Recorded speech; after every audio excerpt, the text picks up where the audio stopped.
First rounds with the PSA Sabre 13.7 with the FM barrel.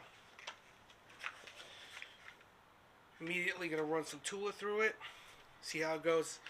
Didn't play with any of the adjustments on the gas block, so let's see how this goes.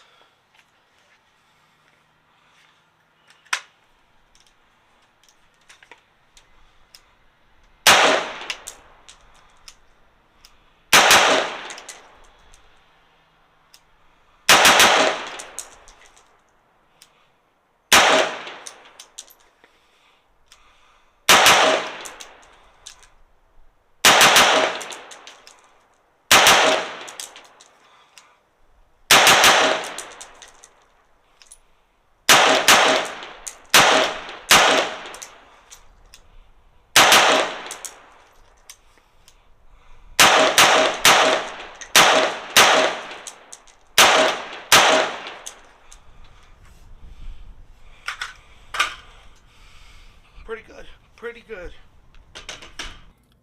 Hey everybody, welcome back to the channel, and today we're going over a new offering from Palmetto State Armory, and that is from their Sabre line of rifles. So what is their Sabre line? Essentially it's their higher tier offering. According to them, it is the best rifle for under $1,000 that's good to go straight out of the box. I have an issue with the good to go portion of it because I ran into some issues that I believe do not make it good to go right out of the box, but I will cover that later on down the road. As far as the components go, I like the components, and let's jump right into that. So starting up front is a JMAC Customs GFHCE G36 flash hider compensator, which is what the acronym stands for, and the E, I imagine, stands for extended or exclusive, one of the two, because they do not offer this on their website. This is only through PSA with their 13.7 uppers, so this is obviously something that PSA partnered with JMAC on, or vice versa, however you want to look at it. It is pinned in place here, so it's done really well, and they did add shims to time it, so you don't have to worry about any type of concentricity issues or potential baffle strikes or end cap strikes.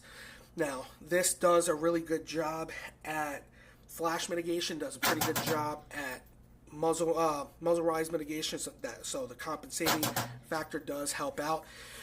It is meant to interface with the chemo mount. I do not have a chemo mount, so I couldn't run my suppressor on it, and I wasn't going to buy a chemo mount just for this particular one.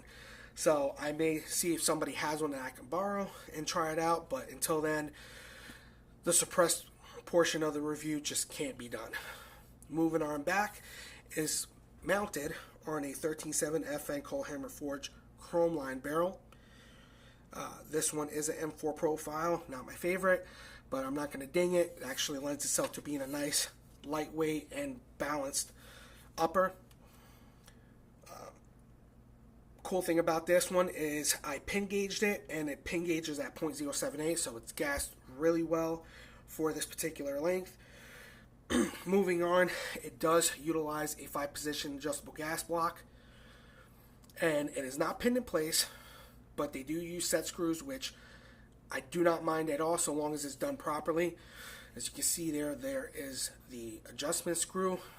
It's a 5-position adjustment screw, which kind of is not, it just means in there, for them, 5-position means that for every revolution there's 5 clicks on there. I have the same one on my PA-10, and I have a video covering that. It's helped quite a few people out when it comes to trying to get this thing adjusted.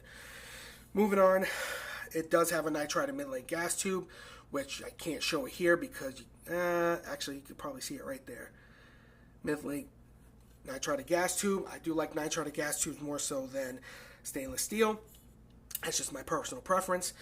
And housing all that is PSA's 13-inch M-Lock QD handguard, which is T-marked. So it's got a full pick rail up top, as you can see, that's scalloped in the center to reduce weight. And then it's got this funky design to it, which kind of reminds me of Geisley's Mark 13 rail, I believe. but they are beefed up in those areas. As you can see there, they are thicker at the 3, 6, and 9 o'clock position, which lends itself to be a really, really rigid rail compared to some other ones that I really like the Midwest Industries Combat Rail. Moving on back, you have M-locks at 7 position. The M-lock at the 45s make it difficult for some things to be mounted, so just keep that in mind. But they are 7-sided M-lock. Moving on back, you see the emblem right there for PSA, made in the USA. It is a pinch bolt style, and it has this blocker in the back here with 2 tabs that interface directly with the barrel nut. The barrel nut is steel, which is something I do like. Much prefer over aluminum, and they do have QD attachment points at the 3 and the 9 o'clock position. This is where I will ding it, because I'm not a fan of these QD cups. They work well, fitment and everything's fine. However, I do not like the way they protrude.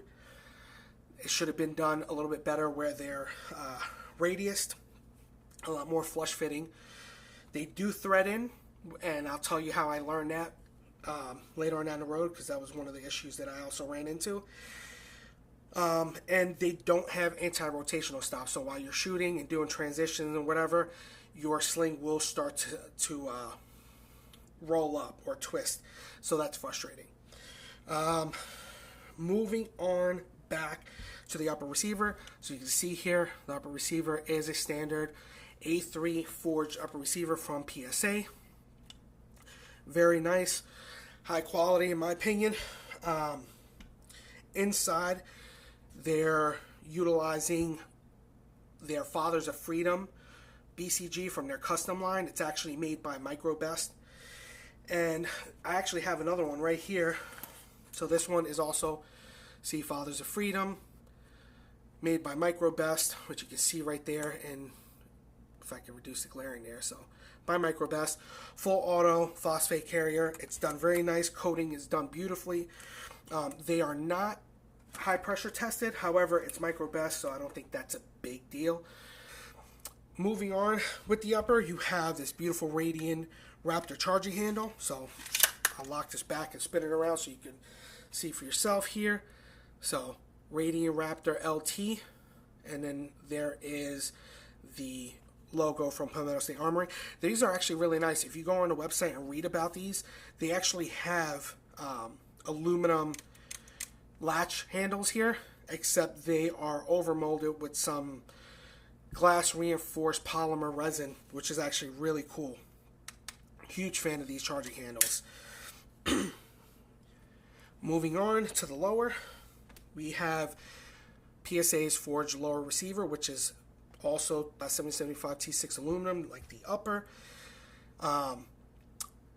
It does utilize Battle Arms development takedown pins, which is a nice added feature. So you can see here, they are not mil spec, they are from Battle Arms development.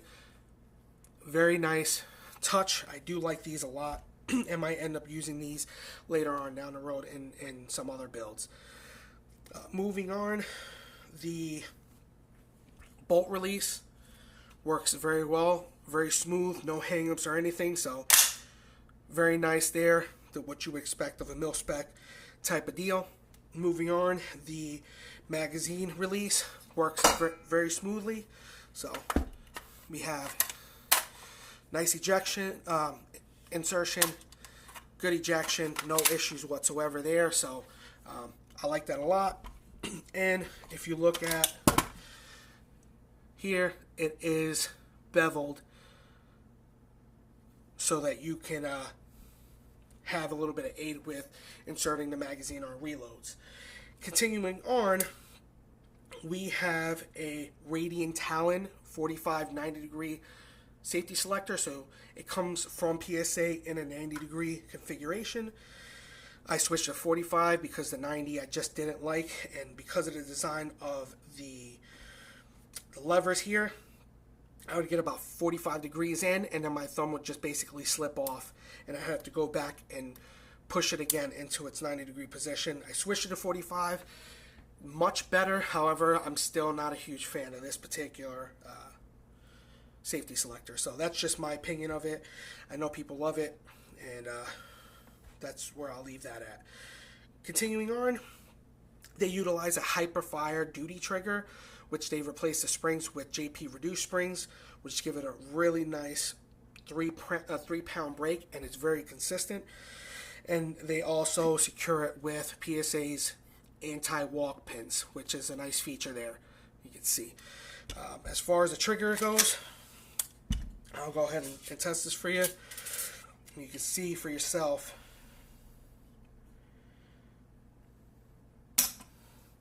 So right at 3 pounds, basically. Maybe 3 pounds, 1 ounce at most. Really, really nice trigger, and it's consistent every time like that. They do have an enlarged or an enhanced trigger guard. I'll touch on that a little bit later. Pistol grip is also nice. This is part of their Sabre line of furniture. So very beautiful pistol grip. It is very reminiscent of BCM's Mod 1 pistol grip, but it utilizes what I would say is M&P 2.0's grip texture. So very nice, because I like both of those, and the BCM Mod 1 is my go-to for pistol grips. For pistols in general, I love the M&P 2.0. It's what I run, and I love the grip texture, so this is perfect for me. The one thing I will say that I don't like is that it's just open at the bottom. They should have made something that you can utilize that as a compartment for, say, oil or a spare bolt at that. Continuing rearward, we have a standard end plate right there, as you can see. Standard castle nut, which they stake in 2 places, which is a nice touch. And then you have a 6-position carbine buffer tube with a standard carbine buffer, and they swapped out the spring for a Sprinko white spring, which is a nice touch. Sprinko makes great springs. Continuing rearward to wrap up the core of this rifle, this is also part of PSA Sabre furniture, which is the stock here. It's a really, really nice stock. I love how it's set up. It's kind of slim, but gives you this really nice cheek weld. It reminds me a lot of B5's Bravo stock. Now, speaking of B5's Bravo stock, it does have some play like the B5 Bravo stock, but a little bit of tape, or what I use is the loop side of Velcro. I shave it down and then I strip it out and put it on the inside of the stock or on the buffer tube itself, so that it takes up that slop, because I don't like the rattle. Just a pet peeve of mine. Very nice stock. Now, circling back to this guy here, this actually is part of the pistol in the stock. This is actually something that PSA is working with another company on called Thrill, Thril. Thrill actually makes these products separately and sells them independently. So if you're into this furniture but you don't want the PSA logo, you can go to Thrill and order it there. They're actually super reasonably priced, and they're all made here in the USA. So here's the issues that I ran into when I got this rifle, and it's why I don't believe it's good to go out of the box. Out of the box, I go ahead and I take it apart to see what their build quality is like. And this bolt right here in the front, this front pinch bolt, was torqued down to 30 inch-pounds. This one wasn't torqued down at all. I removed it by hand without any tension whatsoever. Not to mention that neither one of these bolts have any type of locking or retaining compound for the threads. So that pissed me off. I did notice the QD cups on the rail were sticking out a little bit, like they weren't threaded in all the way. I didn't know at the time they were threaded, so I just figured that's how it was. Later, after I went to the range and did fire, after about 100 rounds, they began to walk out on their own. So whatever was holding them in kind of burned off, and they started backing out. This one almost completely fell out, and I saw it out of the corner of my eye while I was shooting that it was starting to turn. Going back, though, when I took the rail off, I checked the screws on the set screws for the block, and they were torqued to spec. However, there was no locking compound, and they were soaked in some type of oil. So when it comes to set screws, they have to be torqued down with a retaining compound, either Loctite 271 or Rockset. I personally prefer Rockset because it's not affected by temperature. And that pissed me off because that will eventually come loose and walk off. The other thing that bothered me was that there was no dimple on the barrel. Now, you have to dimple the barrels to give something for the screws to bite into. And so that if for any reason they want to start coming loose, they won't rotate on you, at least for some time. That was a big miss for me. Between those two, that really ticked me off. I continued to inspect it, went back to the barrel nut. I popped the barrel nut off, and of course there was no aero shell or any type of anti-seize, so that really pissed me off. So those are the things that bother me, that make me feel like this really isn't ready to go out of the box. I did contact PSA. There was 3 email exchanges. The first one was me talking to them, explaining the issue. The second one was them asking me for pictures because for whatever reason their system wouldn't let me load the pictures up. And then they responded to me saying, and I'll post the response here, saying that they don't advertise the barrels as being dimpled. They don't use locking compounds on any of their screws. And basically, the tone of it felt like they were just blowing me off and blowing off the issues that I brought up as being legitimate issues. I went ahead and emailed them, and it's been a couple days, and they have not responded to me about that email. I asked them in each individual email to speak with somebody about not only these issues, but to also get some clarification on some of the things going on with the rifle and what it's actually geared towards. And it fell on deaf ears. So it is what it is. So before I go ahead and get into my final thoughts on this, let's hit the range and see what this has to show as far as the accuracy portion goes. So see you at the range.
All right, so we are back from the range. I don't know if these papers are going to be washed out to show. Yeah, they're going to be washed out. Anyway, so as you guys saw, it shoots pretty damn well. That was my second iteration of accuracy testing. The day prior to that, I went to the range and it was really bad conditions outside. Super windy. We were getting like 25-mile-an-hour gust of winds, and they were switching around. It was raining, cold, just some of the worst conditions to shoot in. So I came back the next day, reshot these groups, and this is what you saw. So on average, I would say in those conditions, based off of how I was shooting, it's probably around an 1.5-inch gun. I truly believe, and even though I do have a group that is sub-MOA, I believe that this gun, in its configuration, after I made the corrections, whether that has any effect on it or not, this is a sub-MOA gun on a good day with a good shooter. So if I had a nice no-wind day where I was comfortable whole 9 yards, I probably could have got the majority of those groupings down to around 1 MOA or better. And as you can see, that last group with the federal munitions, or the federal premium 77 grain stuff, that was, with the flyer, was still under an inch. Without the flyer, you're looking at, under 1/4 of an inch grouping there. So very capable. The one thing I will say is that I noticed that on almost all the groupings, the very first shot was off, and then it kind of settled down, and the rest of the group was nice and tight, off to the side or down or wherever it was at. So I don't know if that's a harmonics issue with the barrel, or maybe that was just me during my shooting, but this thing, I believe it to be truly an MOA gun. So what do I think of this, and do I recommend this gun? I think PSA is offering something that truly is a phenomenal buy. If they go ahead and they square these issues up, dimple the barrel, go ahead and secure the set screws with locking compound, secure the pinch bolts with locking compound, make sure that you're using arrow shell on the threads. The things that matter the most that other companies do, that you're paying this crazy premium that actually doesn't cost much in production costs. A bottle of Loctite 271 lasts forever. A bottle of Roxette lasts forever. The jig doesn't cost much to dimple the barrel, and you don't even need a drill press. The one that I have slips over. It uses a tapered screw that interfaces directly with the gas port, and it's a piloted hole. So you just take a drill, come in, hit it a few times, 3 minutes, you're talking tops of production time to pin it and then send it off, or to dimple it and then send it off, to have the muzzle device installed and then pinned and welded. So they really need to take a step back, reevaluate their build process, and make some changes that I think it's really going to take this over the top. Now, if they go ahead and do those things, this, hands down, in my opinion, will be the best offering on the market, bar none. For under $1,000, having that type of build quality, having the components that are in this, there's nothing that you need to do to this rifle. It is truly good to go out of the box, but only if they do those things. Now, if you're somebody like me who can do these things, because I have experience building tons of guns, not only that, but I've been a diesel mechanic going on 20 years now, I have the know-how to make those corrections and do it. I mean, it took me an hour to rip everything apart, make the corrections, and put it all back together properly. So that's me. There's a lot of people who don't have that. But if you are one of those people that do, and you know going into it that there's issues that you'll have to correct, then maybe it is a buy for you. Because for you, there's nothing that you really need to contend with other than making sure those things are secure, a little bit of a dimple, this and a third, you're good to go. But in my opinion, for the vast majority of people, I think that this is kind of a miss, because your PSA is marketing this as good to go, and it's really not good to go. You can have all the greatest components, but if you're out on the range and those set screws walk, then what? Now it's got to go back to warranty. They already stated that they don't use locking compounds, so it's going to come back to you the same exact way it came to you the first time, and you're going to be going down this road all over again. It's unacceptable.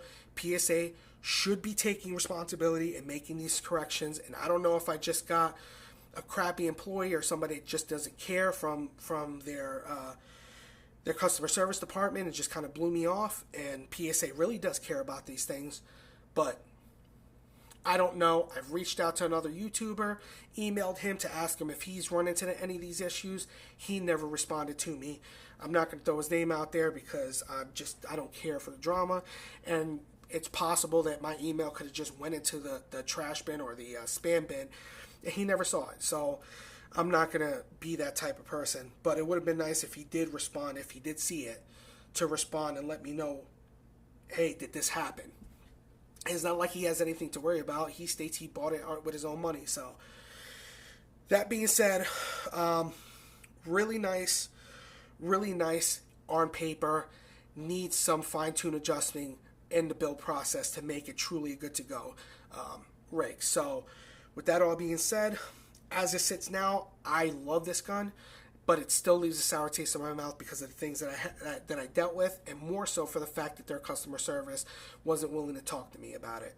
So that all being said, if you have one of these, let me know down in the comment section below what you think about it. Are you having any of these issues? If you didn't, does it matter? Whatever it is, have some let's have a little bit of dialogue down in the comment section below, and if you don't mind, like and share this, because if this can get back to PSA and they can have a conversation with me, I would really appreciate that. I'm not looking to get handouts or talk to them just so that I can build some type of relationship. I want to talk to them strictly so that they know these are the things that they need to make changes on, so they have a really good, truly good to go out of the package product that people can say, hey, PSA has truly stepped their game up, and not just upgrade a bunch of components, because the build quality is just as important. So with all that being said, guys, thank you for watching, and I will catch you in the next video. Thanks.